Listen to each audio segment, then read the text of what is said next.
এই সংবিধানের অধীনে 1% ভোট না পেয়েও কেউ প্রধানমন্ত্রী থাকতে পারে। সুতরাং এটা কোনো বিদ্যমান যে সংবিধান, এটা এই দেশের জনগণের জন্য না। এই দেশের জনগণ ভোট না দিলেও এই সংবিধান অনুযায়ী সে প্রধানমন্ত্রী। এটা ছিল 15 বছর ছিল।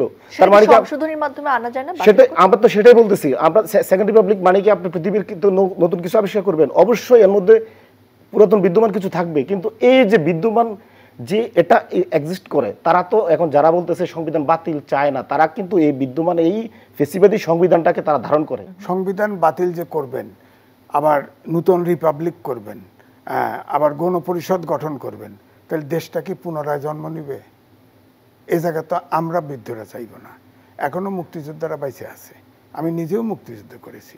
সুতরাং এখনও এর অন্তত পক্ষে 30 কোটি লোক মুক্তিযুদ্ধের সমর্থক, 30 থেকে মানে অর্ধেক লোক বেঁচে আছে যারা মুক্তিযুদ্ধের। নতুন প্রজন্ম আমরা মুক্তিযুদ্ধের চেতনায় বিশ্বাসী। অফকোর্স এখন আপনি মুক্তিযুদ্ধের সবকিছু মুছে ফেলবেন, সংস্কার করেন, আপত্তি নাই। যেটা বিজ্ঞানের অগ্রগতি, দেশের কালচারাল রেভলিউশন চেঞ্জ হয়তো বিজ্ঞানের সাথে সাথে, তা আপনি সংস্কার করেন। পৃথিবীতে বহু দেশ আছে, আমেরিকার পতাকা বদলে গেছে বহুবার বদলে গেছে, জাতীয় সংগীত বদলে গেছে, বদলান আপনারা। যৌক্তিক কারণে দেশের জনগণ যদি চায় আপনি পরিবর্তন করেন, কিন্তু আপনি নতুন দেশ তৈরি করে ফেলবেন একটা কয়েক মাসের একদিনের বিপ্লবে, এটা তো সম্ভব না। শিশির ভাই, সেকেন্ড রিপাবলিক বলতে আপনারা আসলে কি বোঝাচ্ছেন? আচ্ছা, প্রথমত হচ্ছে আমি এই তথ্যটুকু দিয়ে শুরু করবো, আপনার সেকেন্ড রিপাবলিক এটা একটু পরে বলতেছি। সেটা হচ্ছে উনি বললেন যে আমরা এই সংবিধানের অধীনে আমরা শপথ নিয়ে এখন সংবিধান বাতিলের কথা বলছি। আমি আপনাকে স্পষ্ট করে বলতে চাই, পলিটিক্যাল পার্টিগুলো ক্যান্টনমেন্ট এবং রাষ্ট্রপতির সাথে যে বৈঠক, ওই বৈঠকে ছাত্রদের ঐক্যমত ছিল না।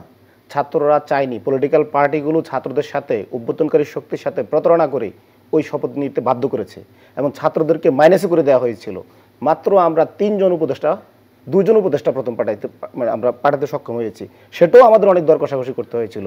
টোটালি জাতির সাথে এই বিদ্যমান পলিটিক্যাল পার্টিগুলো যারা প্রতারণা করে এই যে এটাকে বিপ্লবকে তারা অভ্যুত্থান পর্যন্ত পুঁছে দিয়েছে। তারা কিছুদিন পরে বলবো এটা অভ্যুত্থানও না, টোটালি আমরা চাইছি বিপ্লব। তারা এটাকে এই সংবিধান বহাল রেখে, এই বিদ্যমান অকার্যকর কাঠামো বহাল রেখে তারা এটাকে এখন ষড়যন্ত্র বলতে চাইছে। হ্যাঁ, আর সেকেন্ড রিপাবলিক বলতে আমরা স্পষ্ট বলতে চাচ্ছি যে বাংলাদেশ রাষ্ট্ররাজা 1971 সালে যে 17 এপ্রিল যে প্রক্লেমেশন ইন্ডিপেন্ডেন্স, যে মুজিবনগর আমবাগান থেকে শুরু হয়েছিল যে নতুন যাত্রা, আমরা বলতে চাই যে এক দফা ঘোষণা যেটা আমরা করলাম শহীদ মিনার থেকে, সেটা থেকে বাংলাদেশের দ্বিতীয় নতুন যাত্রা, এটাই সেকেন্ড রিপাবলিক। পুরাতন যে বিদ্যমান রাজনৈতিক ব্যবস্থা, সাংবিধানিক ব্যবস্থা না, এটা প্রথম রিপাবলিক। 71টা, তাহলে আমাদেরটা হবে দ্বিতীয় রিপাবলিক।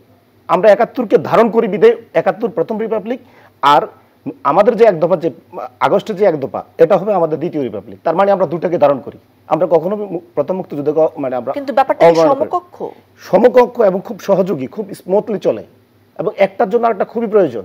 আমি আপনাকে বুঝাই, যদি বিদ্যমান রাজনৈতিক ব্যবস্থা কার্যকর হতো, বিদ্যমান পলিটিক্যাল পার্টির অধীনে এই সরকারের পতন হতো, এই সরকারের পতন, এই পলিটিক্যাল পার্টিগুলো এখনো বিএনপির অসহযোগ আন্দোলন চলে, বিএনপি এখনো তার অসহযোগ আন্দোলন প্রত্যাহার করে নাই।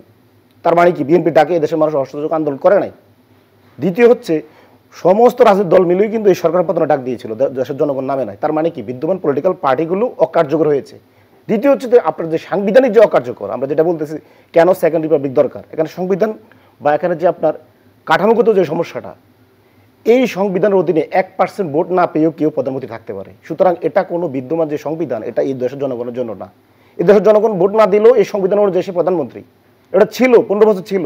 তার মানে সংশোধনের মাধ্যমে আনা যায় না? সেটা আমরা তো সেটাই বলতেছি। আমরা সেকেন্ড রিপাবলিক মানে কি আপনি পৃথিবীর নতুন কিছু আবিষ্কার করবেন? অবশ্যই এর মধ্যে পুরাতন বিদ্যমান কিছু থাকবে, কিন্তু এই যে বিদ্যমান যে এটা এক্সিস্ট করে, তারা তো এখন যারা বলতেছে সংবিধান বাতিল চায় না, তারা কিন্তু এই বিদ্যমান এই ফেসিবাদী সংবিধানটাকে তারা ধারণ করে। আমরা বলছি যে না, এটা এই সংবিধানটা কাঠামোগতভাবে ফেসিস্ট তৈরি করার জন্য।